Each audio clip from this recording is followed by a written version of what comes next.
एडुटेरिया ESI prelims practice set. आज का practice set number है 4। इसके अंतर्गत हम लोग 100 प्रश्नों को देखेंगे। जो पहला प्रश्न है कि भारतीय थल सेना के नए प्रमुख के रूप में किसे चुना गया है। इसका उत्तर हो जाएगा ऑप्शन बी, मनोज मुकुंद नरवाने को। और मनोज मुकुंद नरवाने भारतीय थल सेना के 28वें प्रमुख हैं और इनसे पहले बिपिन रावत को बनाया गया था। अगला प्रश्न है कि अंतर्राष्ट्रीय बौद्धिक संपदा सूचकांक 2020 में भारत का स्थान कैवा है। अंतर्राष्ट्रीय बौद्धिक संपदा सूचकांक में भारत का स्थान 40वां है और भारत का स्थान 2019 में 36वां था और 2020 में 40वां है बौद्धिक संपदा सूचकांक 2020 में। अगला प्रश्न है कि वर्ष 2020 में कितने नागरिकों को पद्म विभूषण सम्मान से सम्मानित किया गया है। इसका उत्तर क्या होगा, कितने नागरिक को पद्म विभूषण से सम्मानित किया गया। इसका उत्तर हो जाएगा ऑप्शन बी, 7 नागरिकों को। अगला प्रश्न है कि ऑस्ट्रेलियन ओपन 2020 के पुरुष एकल विजेता कौन है। ऑस्ट्रेलियन ओपन पुरुष एकल के विजेता, तो इसका उत्तर हो जाएगा ऑप्शन डी, नोवाक जोकोविच। कहता है कि ऑस्ट्रेलियन ओपन 2020 के पुरुष एकल के खिताब नोवाक जोकोविच जो सर्बिया के हैं उन्होंने जीता था और फाइनल में डोमिनिक थियम को हराया था नोवाक जोकोविच ने। अगला प्रश्न है कि हरियाणा में लगे सूर्यकुंड शिल्प मेला का थीम राज्य क्या है। इसका उत्तर हो जाएगा सूर्यकुंड शिल्प मेला का थीम राज्य। इसका सही उत्तर हो जाएगा ऑप्शन सी, हिमाचल प्रदेश। कहता है कि हरियाणा में लगे सूर्यकुंड मेले का थीम स्टेट हिमाचल प्रदेश है और यह मेला इस बार फरीदाबाद में लगा था। अगला प्रश्न है कि द न्यू दिल्ली कंस्पायरेंसी पुस्तक के लेखक कौन है। इसका सही उत्तर हो जाएगा ऑप्शन डी, बी और सी दोनों। बी में है मीनाक्षी लेखी और सी में कृष्ण कुमार। अगला प्रश्न है कि विश्व चाय दिवस कब मनाया जाता है। विश्व चाय दिवस कब मनाया जाता है। इसका उत्तर हो जाएगा ऑप्शन ए, 21 मई को। 21 मई को विश्व चाय दिवस मनाया जाता है। अगला प्रश्न है कि एशिया का सबसे बड़ा सोलर पार्क जो रीवा सोलर प्लांट है वह किस राज्य में स्थापित किया गया है। रीवा सोलर प्लांट, इसका उत्तर क्या होगा, तो इसका सही उत्तर हो जाएगा ऑप्शन डी, मध्य प्रदेश में। कहता है कि रीवा सोलर प्लांट मध्य प्रदेश में स्थापित किया गया है जो एशिया का सबसे बड़ा सोलर प्लांट माना जा रहा है और इसकी क्षमता 750 मेगावाट है। अगला प्रश्न, ई पंचायत पुरस्कार 2020 में किस राज्य को प्रथम स्थान प्राप्त। इसका उत्तर क्या होगा, इसका उत्तर हो जाएगा ऑप्शन ए, हिमाचल प्रदेश को। कहता है कि केंद्रीय पंचायती राज मंत्रालय के द्वारा ई एप्लीकेशन के प्रभावी क्रियान्वयन हेतु हिमाचल प्रदेश ने ई पंचायत पुरस्कार 2020 में प्रथम स्थान प्राप्त किया है। अगला प्रश्न है कि हाल ही में महिला और बाल विकास मंत्रालय ने यूनिसेफ द्वारा चलाए गए किस पहल को लॉन्च किया है। इसका उत्तर क्या होगा, इसका उत्तर हो जाएगा ऑप्शन डी, युवा पहल का लक्ष्य 10 से 14 साल के किशोरों के शिक्षा एवं कौशल विकास को बढ़ावा देना है और साथ ही यह देश के लिंगानुपात को कम करने में भी सहायक होगा।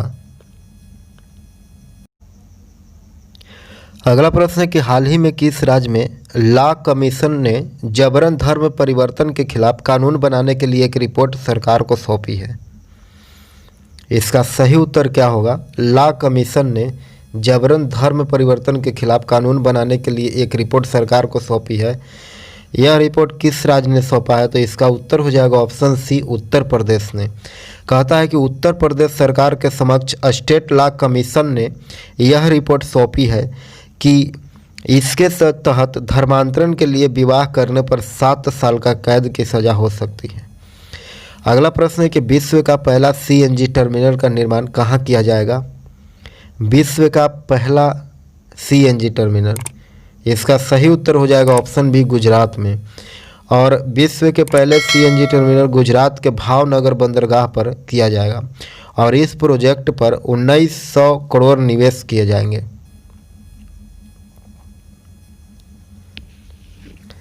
अगला प्रश्न कि आईसीसी महिला टी20 विश्व कप 2020 का खिताब किस देश ने जीता है? आईसीसी महिला टी20 2020 का खिताब, इसका उत्तर हो जाएगा ऑप्शन ए, ऑस्ट्रेलिया ने। टी20 विश्व कप आयोजन 21 फरवरी से 8 मार्च 2020 के ऑस्ट्रेलिया में किया गया था और फाइनल में ऑस्ट्रेलिया भारत को हरा करके विजेता बना है। अगला प्रश्न है कि कोप इंडिया वायुसेना अभ्यास किन दो देशों के संयुक्त अभ्यास हैं? कोप इंडिया वायुसेना अभ्यास, इसका उत्तर हो जाएगा ऑप्शन ए, भारत और अमेरिका के बीच। कोप इंडिया वायुसेना अभ्यास भारत एवं अमेरिका के संयुक्त सैन्य अभ्यास है जो पश्चिम बंगाल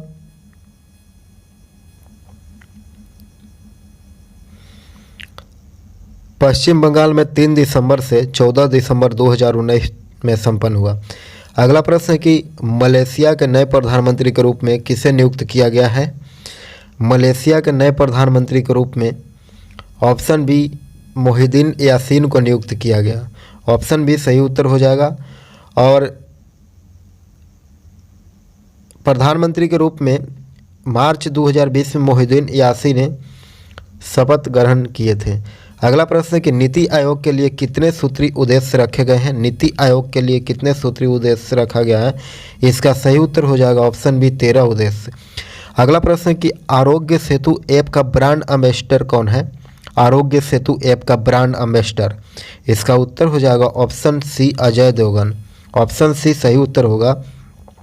अगला प्रश्न है कि जलवायु परिवर्तन प्रदर्शन सूचकांक 2020 में भारत का कौन सा स्थान रहा? जलवायु परिवर्तन प्रदर्शन सूचकांक 2020 में भारत का 9वां स्थान रहा। उत्तर हो जाएगा ऑप्शन बी, 9वां। और जलवायु परिवर्तन प्रदर्शन सूचकांक 2020 में 66.02 अंक के साथ 9वें स्थान पर, जबकि स्वीडन 76.28 अंकों के साथ प्रथम स्थान पर था। अगला प्रश्न है कि ऑपरेशन नकेल किस शहर के पुलिस के द्वारा शुरू किया गया है? ऑपरेशन नकेल, इसका सही उत्तर क्या होगा? इसका सही उत्तर हो जाएगा ऑप्शन सी, गाजियाबाद के पुलिस के द्वारा। अगला प्रश्न है कि भारत का पहला ग्लास फ्लोर सस्पेंशन ब्रिज का निर्माण किस राज्य में किया गया है?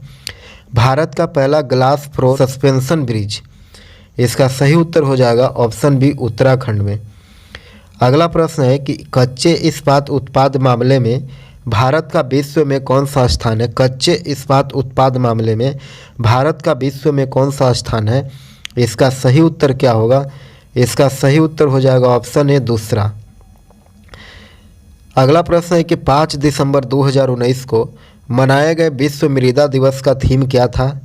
5 दिसंबर 2019 को मनाया गए मृदा दिवस का थीम था, विश्व मृदा दिवस 2019 का थीम था मृदा कटाव को रोको और हमारा भविष्य संवारो, स्टॉप सॉइल इरोशन। अगला प्रश्न है कि टिड्डी की समस्या के कारण भारत के किस पड़ोसी देश में राष्ट्रीय आपातकाल लगाया गया था? इसका सही उत्तर क्या होगा? इसका सही उत्तर हो जाएगा ऑप्शन डी, पाकिस्तान। अगला प्रश्न है कि कहता है कि इनमें से कौन सुमेलित नहीं है? निम्न में से कौन सुमेलित नहीं है? इसका मिलान कौन गलत है? यही कूट से चुनना है। पहला में दिया गया है कि न्यूनतम लिंगानुपात वाला राज्य हरियाणा, और ऑप्शन बी में दिया गया है कि न्यूनतम जनसंख्या घनत्व वाला राज्य अरुणाचल प्रदेश, और तीसरा में दिया गया है कि सर्वाधिक साक्षरता वाला राज्य केरल, और चौथा में है कि सर्वाधिक जनसंख्या घनत्व वाला राज्य कौन है? तो इसका हो जाएगा डी। सही उत्तर क्या होगा? तो इसका सही उत्तर हो जाएगा ऑप्शन डी, सर्वाधिक जनसंख्या घनत्व वाला राज्य उत्तर प्रदेश, जो कि ये गलत है।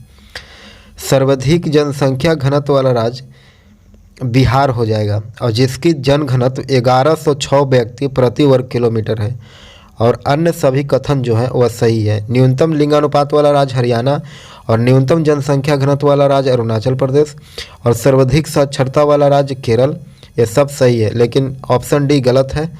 सर्वाधिक जनसंख्या घनत्व हो जाएगा बिहार का, यूपी का नहीं।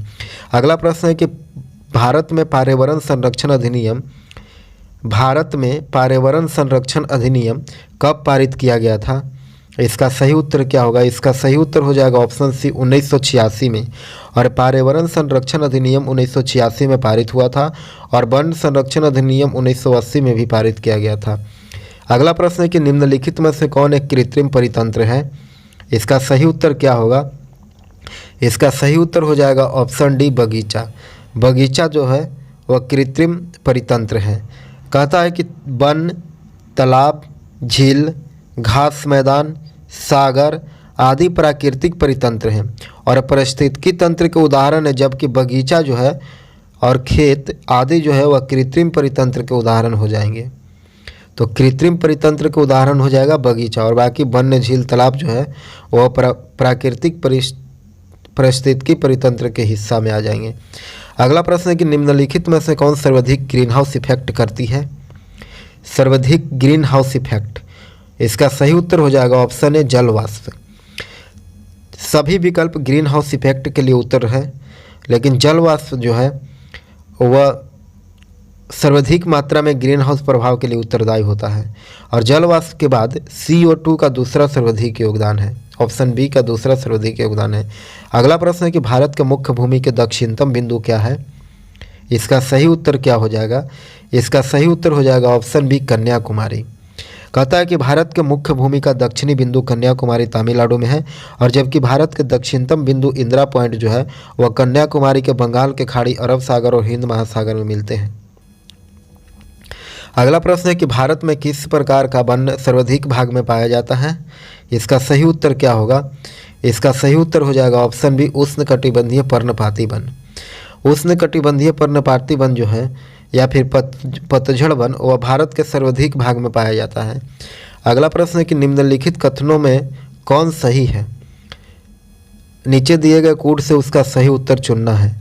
कथन ए में दिया गया कि हिमालय के पश्चिमी भाग की अपेक्षा पूर्वी भाग में अधिक विविधता पाई जाती है और कथन 2 में दिया गया कि हिमालय के पश्चिमी भाग की अपेक्षा पूर्वी भाग की चौड़ाई अधिक है। नीचे दिए गए कूट से सही उत्तर को चुनना है, तो इसका सही उत्तर हो जाएगा ऑप्शन ए हिमालय के पश्चिमी भाग की अपेक्षा पूर्वी भाग में अधिक विविधता पाई जाती है, और जिसमें ऊंची पर्वत श्रृंखला है और हिमालय के पश्चिमी भाग की तुलना में पूर्वी भाग में अधिक विविधता पाई जाती है और हिमालय के पश्चिमी भाग की चौड़ाई 400 किलोमीटर है और पूर्वी भाग की चौड़ाई 150 किलोमीटर से अधिक है। अगला प्रश्न है कि अरब सागर में गिरने वाली भारत के सबसे बड़ी प्रायद्वीपीय नदी कौन है? अरब सागर में गिरने वाली भारत के सबसे बड़ी प्रायद्वीपीय नदी, इसका सही उत्तर हो जाएगा ऑप्शन सी नर्मदा। अगला प्रश्न है कि चाय के खेती के लिए निम्न में से कौन सी मिट्टी सबसे उपयुक्त है? चाय के खेती के लिए सबसे उपयुक्त मिट्टी, इसका सही उत्तर क्या होगा? इसका सही उत्तर हो जाएगा ऑप्शन ए अम्लीय। चाय के खेती के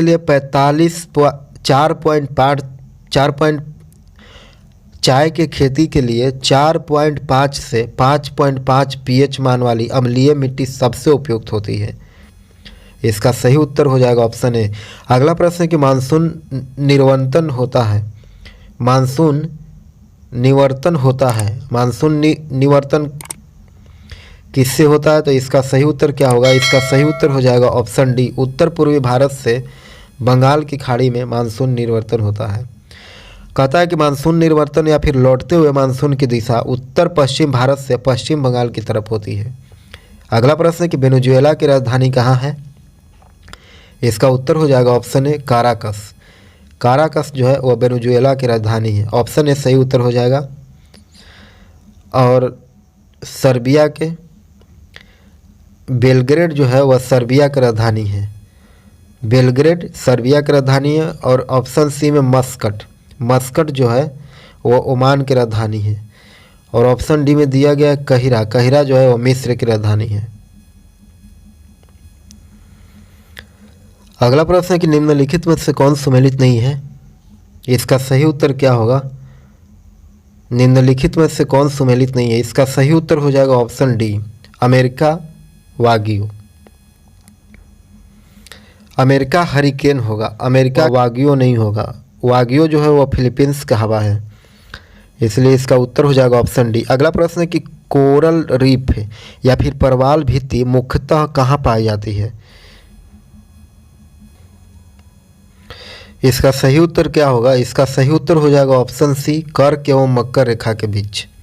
ऑप्शन सी सही उत्तर हो जाएगा। कहता है कि परवाल भित्तियों का निर्माण सागरीय जीव, मूंगे या फिर कोरल के अस्थि पंजर के समकन या फिर संयोजन द्वारा होता है। और परवाल भित्ति का निर्माण सर्वाधिक कर्क एवं मकर रेखा के मध्य द्वीप या फिर स्थलों के पूर्व व पश्चिम तटीय क्षेत्र में होता है। और विश्व का सबसे बड़ा परवाल द्वीप जो है वो ग्रेट बैरियर रीफ ऑस्ट्रेलिया में स्थित है। अगला प्रश्न है कि स्वर सिंह समिति का संबंध किससे है? इसका सही उत्तर क्या होगा? इसका सही उत्तर हो जाएगा ऑप्शन सी, मूल कर्तव्यों से स्वर सिंह समिति का संबंध है। अगला प्रश्न है कि न्यायोचित एवं मानवीय कार्य दशाओं तथा मातृत्व सहायता के लिए उपबंध संविधान के किस अनुच्छेद में किया गया है? इसका सही उत्तर क्या होगा? मानवीय कार्य और दशाओं में मातृत्व सहायता के लिए अनुच्छेद 42 में दिया गया है। कहता है कि न्यायोचित और मानवीय कार्य दशाओं में मातृत्व सहायता के लिए उपबंध संविधान के अनुच्छेद 42 में दिया गया है। अगला प्रश्न है कि भारत के नियंत्रण और महालेखा परीक्षा के संबंध में निम्न कथनों पर विचार कीजिए। इसका सही उत्तर क्या होगा? नीचे दिए गए कूट से सही उत्तर को चुनना है। इसका सही उत्तर हो जाएगा ऑप्शन डी, उपयुक्त में सभी। पहला में दिया गया है कि इसका कार्यकाल भारत के नियंत्रण और महालेखा परीक्षक के बारे में कहता है। इसका कार्यकाल जो है भारत के नियंत्रण और महालेखा परीक्षक का कार्यकाल 6 वर्ष या फिर 62 वर्ष जो पहले हो आयु तक रहेगी। और दूसरा में है कि यह राष्ट्रपति के प्रसाद पर्यंत अपने पद पर बना रह सकता है। और तीसरा में कि इसके वेतन अन्य सेवा शर्तें राष्ट्रपति के द्वारा निर्धारित होती है। उपयुक्त में से कौन सा कथन गलत है? इसमें चुनना है कौन सा कथन गलत है। तो इसका हो जाएगा उपयुक्त में सभी कथन जो है वह गलत है। कहता है कि पहला में कह रहा है कि भारत का महालेखा और नियंत्रण का कार्यकाल जो है वो 6 वर्ष 65 वर्ष न कि 62 वर्ष, और जो पहले हो वही निश्चित किया जाएगा। और इससे पहले वह राष्ट्रपति के नाम किसी भी समय अपना त्याग पत्र भेज सकता है। और यहाँ पे बोल रहा है कि राष्ट्रपति के प्रसाद पर्यंत पर रहता है, यह गलत है। और यह राष्ट्रपति के द्वारा संविधान में उल्लेखित कार्यवाही के जरिए हटाया जा सकता है, न कि राष्ट्रपति के द्वारा। और इस तरह यह राष्ट्रपति के प्रसाद पर्यंत पद पर नहीं रहता है। यद्यपि इसकी नियुक्ति राष्ट्रपति के द्वारा ही होता है और इसके वेतन में अन्य शर्तें संसद के द्वारा निर्धारित होती है। और वेतन जो है वह न्यूनतम उच्चतम न्यायालय के न्यायाधीश के बराबर होता है। अगला प्रश्न है कि राज्यों में मुख्यमंत्री समेत मंत्रियों की अधिकतम संख्या विधानसभा के कुल सदस्य संख्या के कितने प्रतिशत से अधिक नहीं होनी चाहिए? इसका सही उत्तर क्या होगा? इसका सही उत्तर हो जाएगा ऑप्शन सी, 15% से अधिक नहीं होना चाहिए। कहता है कि राज्यों में मुख्यमंत्री समेत मंत्रियों की अधिकतम संख्या विधानसभा के कुल सदस्य संख्या के 15% से अधिक नहीं होनी चाहिए, किंतु राज्य में मुख्यमंत्री समेत मंत्रियों की न्यूनतम संख्या 12 से कम नहीं होगी। और इस प्रावधान को 91 संविधान संशोधन 2003 में संशोधित करके जोड़ा गया था। अगला प्रश्न है कि रीट जारी करना उच्चतम न्यायालय के किस क्षेत्राधिकार में आता है? रीट जारी करना, इसका सही उत्तर क्या होगा? इसका सही उत्तर हो जाएगा ऑप्शन बी, न्यायाधीश क्षेत्राधिकार के अंतर्गत। रीट जारी करना जो है वो उच्चतम न्यायालय के न्यायाधीश क्षेत्राधिकार के अंतर्गत आता है। अगला प्रश्न है कि दल बदल अधिनियम संबंधित संशोधन कब पारित किया गया था? इसका उत्तर क्या होगा? इसका उत्तर हो जाएगा ऑप्शन बी, 1985 में। कहता है कि 1985 में 52वां संविधान संशोधन यानी 42 संविधान संशोधन के द्वारा दल बदल अधिनियम को पारित किया गया था। अगला प्रश्न है कि संविधान के प्रस्तावना में शामिल समाजवाद का कौन सा अर्थ नहीं है? इसका उत्तर क्या होगा? इसका सही उत्तर हो जाएगा ऑप्शन डी, राज्य पूंजी के एकाधिकार के मार्ग में बाधा नहीं डालेगा। कहता है कि प्रस्तावना में जिस समाजवाद शब्द का प्रयोग किया गया है उसका अर्थ नीति निर्देशक सिद्धांतों के संदर्भ में पूंजी के एकाधिकार पर नियंत्रण हो एवं हर व्यक्ति को रोजी रोटी के अवसर मिल सके। अगला प्रश्न है कि उच्चतम न्यायालय द्वारा गोलकनाथ मामले में दिए गए निर्णय का प्रभाव समाप्त करने के लिए संविधान में कौन सा संशोधन किया गया है? इसका सही उत्तर क्या होगा? इसका सही उत्तर हो जाएगा ऑप्शन ए, 24वां संविधान संशोधन। अगला प्रश्न है कि संसद सदस्य के निहरता अयोग्यता के प्रश्न पर निर्णय लेता है? इसका उत्तर क्या होगा? इसका उत्तर हो जाएगा ऑप्शन डी, भारतीय निर्वाचन आयोग के परामर्श से राष्ट्रपति। कहता है कि राष्ट्रपति भारतीय निर्वाचन आयोग से परामर्श कर संसद सदस्य के निहरता के प्रश्न पर निर्णय करता है। अगला प्रश्न है कि 42वें संविधान संशोधन ने निम्न में से जोड़े नहीं गए हैं। 42वें संविधान संशोधन से निम्न में से क्या नहीं जोड़ा गया? इसका उत्तर क्या होगा? इसका सही उत्तर हो जाएगा ऑप्शन डी, न्याय जो है इसको जोड़ा नहीं गया है। अगला प्रश्न है कि सर्वप्रथम प्रत्यक्ष चुनाव का प्रावधान निम्नलिखित में से किस अधिनियम के द्वारा किया गया है? इसका उत्तर क्या होगा? इसका सही उत्तर हो जाएगा ऑप्शन सी, भारत शासन अधिनियम 1919। कहता है कि भारत शासन अधिनियम 1919 के द्वारा देशों में पहली बार द्विसदनीय व्यवस्था और प्रत्यक्ष निर्वाचन की व्यवस्था आरंभ किया गया था। अगला प्रश्न है कि प्रधानमंत्री का राष्ट्रपति को सूचनाएं प्रदान करने संबंधी कर्तव्यों का उल्लेख केवल अनुच्छेद में है? इसका सही उत्तर क्या होगा? इसका उत्तर हो जाएगा ऑप्शन डी, अनुच्छेद 78 में। अनुच्छेद 78 में प्रधानमंत्री का राष्ट्रपति को सूचनाएं प्रदान करने के संबंध में कर्तव्यों का उल्लेख किया गया है। अगला प्रश्न है कि जनगणना 2011 के अनुसार पिछले दशक में देश के किस राज्य के जनसंख्या वृद्धि दर न्यूनतम रही है? इसका उत्तर क्या होगा? इसका उत्तर हो जाएगा ऑप्शन ए, नागालैंड का। कहता है कि जनगणना 2011 के अनुसार नागालैंड के जनसंख्या वृद्धि दर -0.58% रही, जो कि पूरे देश में न्यूनतम रही है। अगला प्रश्न है कि निम्न में से किन्हें जम्मू कश्मीर का नया उपराज्यपाल नियुक्त किया गया है?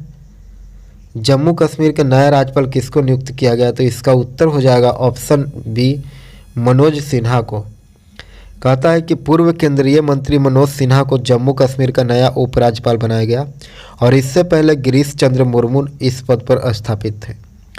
अगला प्रश्न है कि निम्नलिखित में से कौन सा देश प्रातःकाल शांति के भूमि यानी land of the morning calm के नाम से जाना जाता है? इसका उत्तर क्या होगा? इसका सही उत्तर हो जाएगा ऑप्शन बी, कोरिया को। प्रातःकाल शांति के भूमि के नाम से कोरिया को जाना जाता है। ऑप्शन बी सही उत्तर हो जाएगा। अगला प्रश्न है कि भारत अनुसंधान केंद्र हिमाद्री कहाँ स्थित है?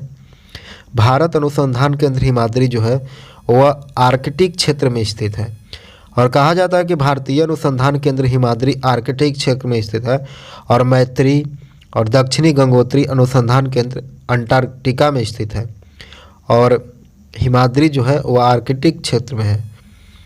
अगला प्रश्न है कि जीव मिल्खा सिंह यानी ज्योति रंधावा और टाइगर वुड किस खेल के प्रसिद्ध खिलाड़ी हैं? जीव मिल्खा सिंह, ज्योति रंधावा और टाइगर वुड। इसका सही उत्तर हो जाएगा ऑप्शन सी, गोल्फ के खिलाड़ी हैं।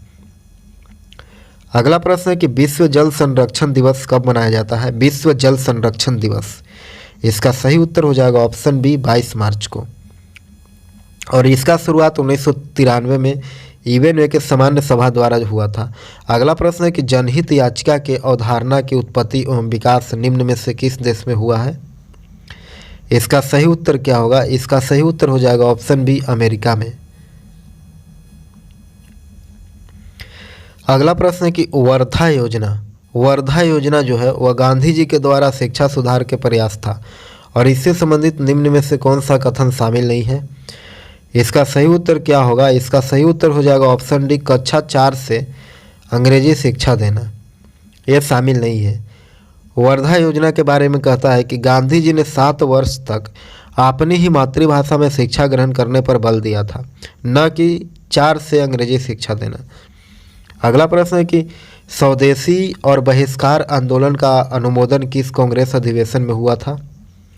इसका उत्तर क्या होगा?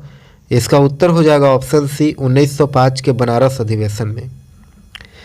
कहता है कि 1905 के बनारस अधिवेशन में बंगाल विभाजन के आलोचना व प्रतिक्रिया स्वरूप स्वदेशी बहिष्कार आंदोलन चलाने के लिए अनुमोदन दिया गया था। अगला प्रश्न है कि कांग्रेस के कार्य समिति में भारत विभाजन का प्रस्ताव कब पारित किया गया था? इसका सही उत्तर क्या होगा? इसका सही उत्तर हो जाएगा ऑप्शन बी, 14 जून 1947 को। 14 जून 1947 को कांग्रेस के कार्य समिति में भारत विभाजन प्रस्ताव को पारित किया गया था। अगला प्रश्न है कि संविधान सभा के प्रथम बैठक का आयोजन किस गवर्नर जनरल के द्वारा किया गया था? इसका उत्तर क्या होगा? इसका उत्तर हो जाएगा ऑप्शन बी, लॉर्ड वेवेल के द्वारा। कहता है कि 20 नवंबर 1946 को लॉर्ड वेवेल ने संविधान सभा के बैठक में सदस्यों को आमंत्रण भेजा और 9 दिसंबर 1946 को प्रथम बैठक का आयोजन किया गया। अगला प्रश्न है कि मंगल पांडे ने प्रथम भारतीय स्वतंत्रता संग्राम की शुरुआत की और इसके उपरांत ब्रिटिश सरकार के द्वारा उन्हें कब फांसी दिया गया? इसका उत्तर हो जाएगा ऑप्शन सी, 8 अप्रैल 1857 को। 8 अप्रैल 1857 को मंगल पांडे को बैरकपुर में फांसी पर लटका दिया गया था। अगला प्रश्न है कि बहावी आंदोलन का प्रमुख क्षेत्र नहीं रहा। बहावी आंदोलन के प्रमुख क्षेत्र कौन सा नहीं था? इसका उत्तर हो जाएगा ऑप्शन सी, असम। असम में बहावी आंदोलन का प्रसार नहीं हुआ था और इसका प्रसार मुख्य रूप से बंगाल, बिहार, उत्तर प्रदेश तक ही सीमित था। अगला प्रश्न है कि पुस्तक इकोनॉमिक सिचुएशन इन इंडिया के लेखक कौन है? इसका सही उत्तर क्या होगा? इसका सही उत्तर हो जाएगा ऑप्शन ए, जीवी जोशी।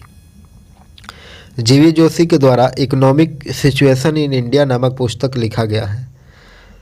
अगला प्रश्न है कि प्रथम गोलमेज सम्मेलन की अध्यक्षता किस ब्रिटिश प्रधानमंत्री के द्वारा किया गया है? इसका उत्तर क्या होगा? इसका उत्तर हो जाएगा ऑप्शन डी, रैमजे मैकडोनाल्ड के द्वारा। रैमजे मैकडोनाल्ड ब्रिटिश प्रधानमंत्री ने प्रथम गोलमेज सम्मेलन की अध्यक्षता किए थे। अगला प्रश्न है कि कांग्रेस अधिवेशन 1887 की अध्यक्षता प्रथम मुस्लिम अध्यक्ष के द्वारा किया गया, वे कौन थे? इसका उत्तर क्या होगा? इसका उत्तर हो जाएगा ऑप्शन बी, हैदर बदरुद्दीन तैयब जी के द्वारा। हैदर बदरुद्दीन तैयब जी कांग्रेस अधिवेशन 1887 मद्रास की अध्यक्षता प्रथम मुस्लिम अध्यक्ष के रूप में किए थे। अगला प्रश्न है सूची 1 और सूची 2 को मिलान करना है। सूची 1 और सूची 2 को मिलान करना है संधि और वर्ष। सूची 1 में दिया गया संधि और सूची 2 में दिया गया वर्ष, इसको मिलान करना है। कूट के हिसाब से इसको मिलान करना है। सूरत की संधि, सूरत के संधि कब हुआ था? ऑप्शन ए में है सूरत के संधि, इसका हो जाएगा सूरत के संधि जो है वह 1775 में किया गया था। और दूसरा में है पूना के संधि। पूना के संधि कब हुआ था? तो पूना के संधि जो है वह 1817 ईस्वी में हुआ था, पूना के संधि। और तीसरा में है पुरंदर के संधि। तीसरा में पुरंदर के संधि कब हुआ था? तो इसका हो जाएगा 1665 में, पुरंदर के संधि 1665 में। और चौथा है देवगांव के संधि। देवगांव के संधि कब हुआ था? तो देवगांव के संधि जो है वो 1803 में हुआ था। इसका सही उत्तर हो जाएगा ऑप्शन सी, ऑप्शन सी 4312। अगला प्रश्न है कि आदि ब्रह्म समाज की स्थापना कब हुआ था? आदि ब्रह्म समाज की स्थापना, इसका उत्तर क्या हो जाएगा? इसका सही उत्तर हो जाएगा ऑप्शन बी, 1866 में। आदि ब्रह्म समाज की स्थापना जो है वो 1866 में हुआ था और इसकी स्थापना केशव चंद्र सेन के द्वारा किया गया था। अगला प्रश्न है कि विधवा पूर्ण विवाह अधिनियम किसके शासन में क्रियान्वित किया गया? विधवा पूर्ण विवाह, इसका सही उत्तर क्या होगा? इसका सही उत्तर हो जाएगा ऑप्शन बी, लॉर्ड कैनिंग के द्वारा। कहता है कि 1856 ईस्वी में लॉर्ड कैनिंग के शासनकाल में विधवा पूर्ण विवाह अधिनियम क्रियान्वित किया गया था। अगला प्रश्न है कि निम्नलिखित में से किस ग्रंथ से गुप्त काल के बारे में जानकारी मिलती है? इसका उत्तर क्या होगा? गुप्त काल के बारे में किस ग्रंथ से जानकारी मिलता है? इसका सही उत्तर हो जाएगा ऑप्शन ए, मृच्छकटिकम से। कहता है कि शूद्रक के द्वारा रचित मृच्छकटिकम नामक ग्रंथ से गुप्तकालीन संस्कृति इतिहास की जानकारी मिलती है। अगला प्रश्न है कि कलिंग शासक खारवेल किस धर्म के अनुयायी थे? इसका उत्तर क्या होगा? इसका सही उत्तर हो जाएगा ऑप्शन बी, ऑप्शन बी इसका उत्तर हो जाएगा जैन धर्म का। कहता है कि कलिंग के शासक चंदी वंश के महान शासक खारवेल जैन धर्म के अनुयायी थे। अगला प्रश्न है कि भीतरी स्तंभ लेख किस शासक से संबंधित है? इसका उत्तर क्या होगा? इसका उत्तर हो जाएगा ऑप्शन बी, स्कंदगुप्त से। कहता है कि दक्षिण भारत में स्थित कांची के कैलाशनाथ मंदिर पल्लव शासक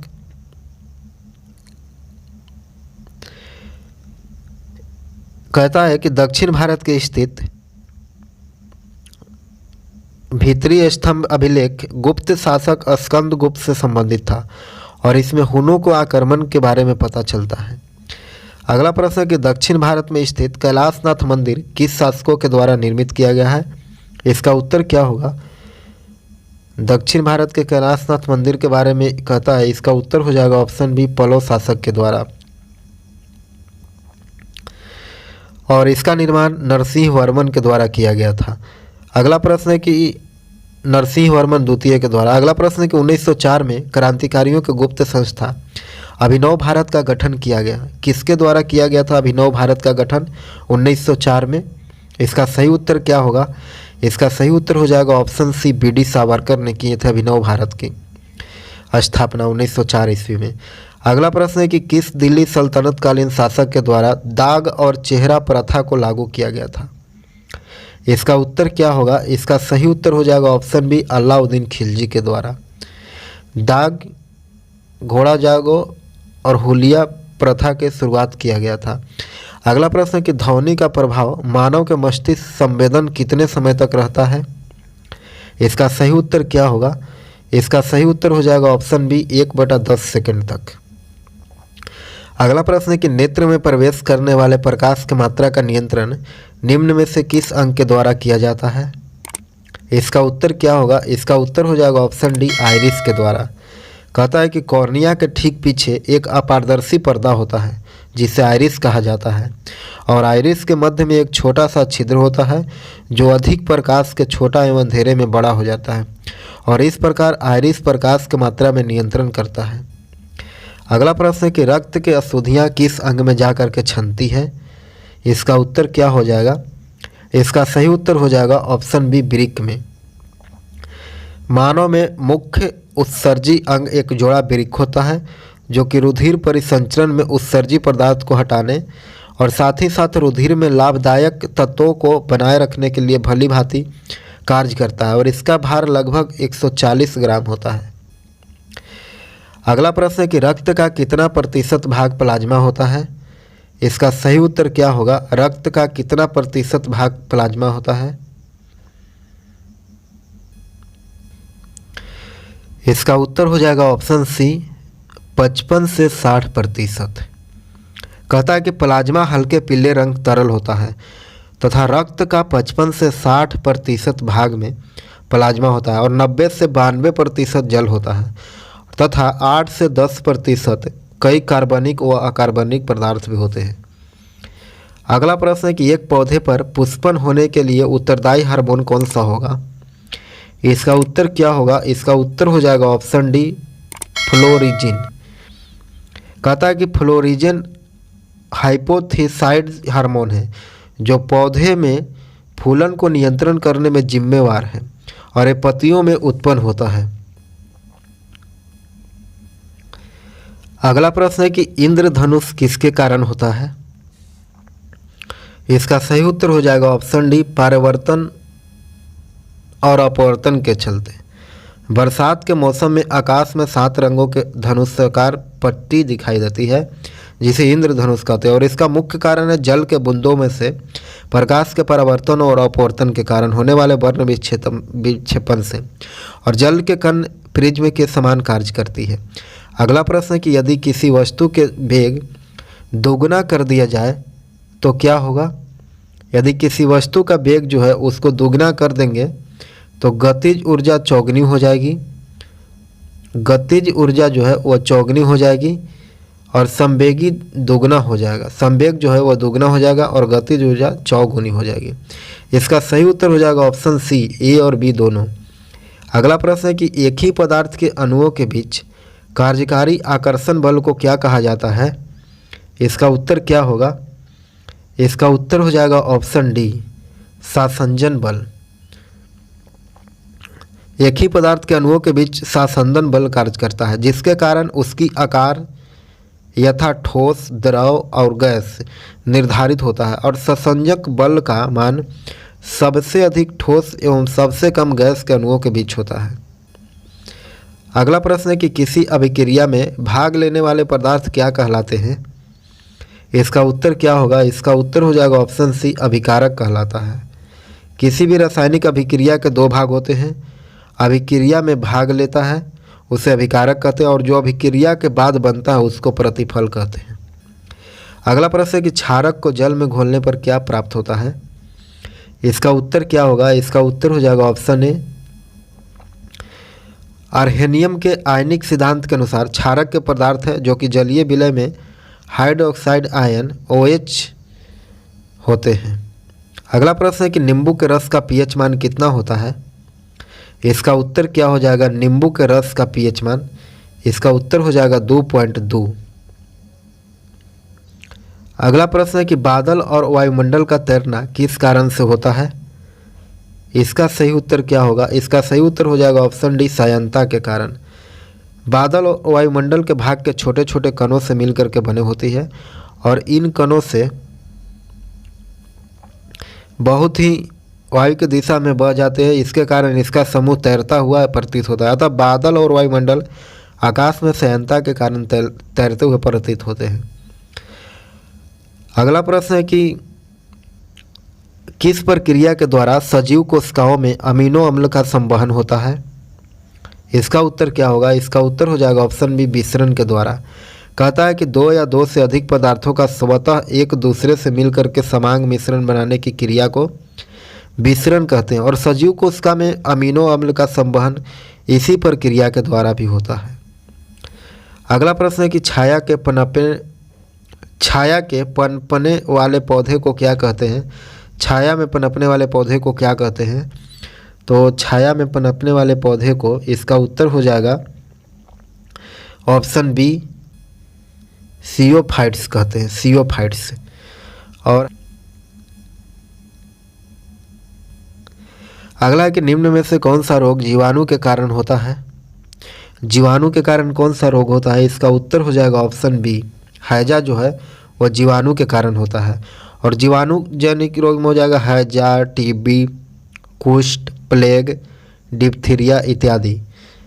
और विषाणु में हो जाएगा पेचिस, चेचक, रूबेला, पोलियो, एड्स इत्यादि। अगला प्रश्न है कि मोसाद किस देश के गुप्तचर संस्था है? मोसाद, इसका उत्तर क्या होगा? इसका उत्तर हो जाएगा ऑप्शन डी, इजराइल का। कहता है कि मोसाद इजराइल के गुप्तचर संस्था है। और इराक का हो जाएगा स्वान, इराक के गुप्तचर संस्था हो जाएगा स्वान। और जॉर्डन का गुप्तचर संस्था हो जाएगा जनरल खुफिया विभाग। और ईरान का स्वाक, और इराक का है अल मुखबरात, और जापान के नाइचो, और रूस के KGB मिस्र, और मिस्र के मुखबरात। अगला प्रश्न है कि जैव विविधता दिवस निम्नलिखित में से किस दिन मनाया जाता है? जैव विविधता दिवस, इसका उत्तर क्या होगा? इसका उत्तर हो जाएगा ऑप्शन सी, 22 मई को। अगला प्रश्न है कि मुखौटा नृत्य किस राज्य के लोक नृत्य है? मुखौटा नृत्य, इसका सही उत्तर हो जाएगा ऑप्शन बी, अरुणाचल प्रदेश का। अगला प्रश्न है सूची 1 और सूची 2 को मिलान करना है। एक में राज्य और दूसरा में नृत्य दिया गया, उसको मिलान करना है। कूट से सही उत्तर को पहचान करें। इसका सही उत्तर क्या होगा? पहला में दिया गया ऑप्शन पहला में है केरल। केरल का लोक नृत्य क्या होगा? तो केरल का लोक नृत्य जो है वह मोहिनी अट्टम है। केरल का लोक नृत्य मोहिनी अट्टम, ऑप्शन ए के उत्तर बी हो जाएगा। और दूसरा में दिया गया तमिलनाडु। तमिलनाडु के लोक नृत्य क्या है? तमिलनाडु के भारतनाट्यम। और तीसरा में कर्नाटक। कर्नाटक के लोक नृत्य क्या है? तो इसका हो जाएगा यक्षगान। और चौथा में महाराष्ट्र, तो महाराष्ट्र हो जाएगा लावनी। इसका सही उत्तर हो जाएगा ऑप्शन डी, BADC। अगला प्रश्न है कि राष्ट्रीय खाद्य सुरक्षा मिशन यानी NFSM की शुरुआत किस वर्ष किया गया था? इसका उत्तर हो जाएगा ऑप्शन ए, 2007 में। राष्ट्रीय खाद्य सुरक्षा मिशन की शुरुआत 2007 में किया गया था। अगला प्रश्न है कि भारत में मुद्रास्फीति के प्राकलन का सबसे प्रचलित माप क्या है? इसका उत्तर क्या होगा? इसका उत्तर हो जाएगा ऑप्शन सी, सीपीआई। वर्तमान में सीपीआई भारत के मुद्रास्फीति का प्रचलित माप है। अगला प्रश्न है कि वैश्विक वित्तीय स्थिरता रिपोर्ट जारी करता है। यह रिपोर्ट किसके द्वारा जारी किया जाता है? इसका उत्तर हो जाएगा ऑप्शन डी, आईएमएफ के द्वारा। कहता है कि वैश्विक वित्तीय स्थिरता रिपोर्ट आईएमएफ के द्वारा जारी किया जाता है। अगला प्रश्न है कि कृष्ण क्रांति यानी ब्लैक रेवोल्यूशन किससे संबंधित है? कृष्ण क्रांति किससे संबंधित है? इसका उत्तर हो जाएगा ऑप्शन बी, पेट्रोलियम उत्पादन से। ऑप्शन बी सही उत्तर हो जाएगा। और दूसरा अगला प्रश्न है कि प्रतिरोधात्मक या फिर घर्षणात्मक बेरोजगारी क्या है? इसका उत्तर हो जाएगा ऑप्शन सी, व्यवसाय रोजगार परिवर्तन के प्रतिक्रिया के दौरान श्रमिक व्यक्ति का कुछ समय के लिए बेरोजगार होना जो है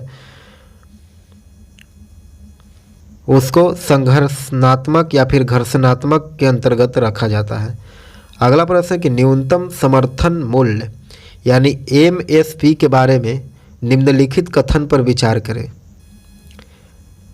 और इसको कूट से सही उत्तर को पहचान करना है। इसका सही उत्तर क्या होगा? इसका सही उत्तर हो जाएगा ऑप्शन ए, न्यूनतम समर्थन मूल्य आर्थिक मामले में मंत्रिमंडलीय समिति के द्वारा प्रस्तावित किया जाता है और न्यूनतम समर्थन मूल्य के कृषि लागत और मूल्य आयोग के द्वारा अनुमोदित किया जाता है। इसका उत्तर हो जाएगा ऑप्शन।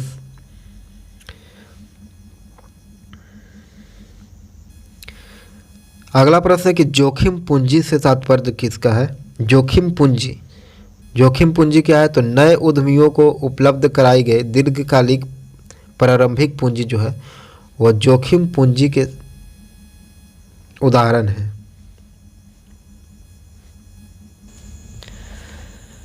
आप हमारे चैनल पर नए हैं तो आप हमारे चैनल को सब्सक्राइब करें, लाइक करें और शेयर करें। धन्यवाद।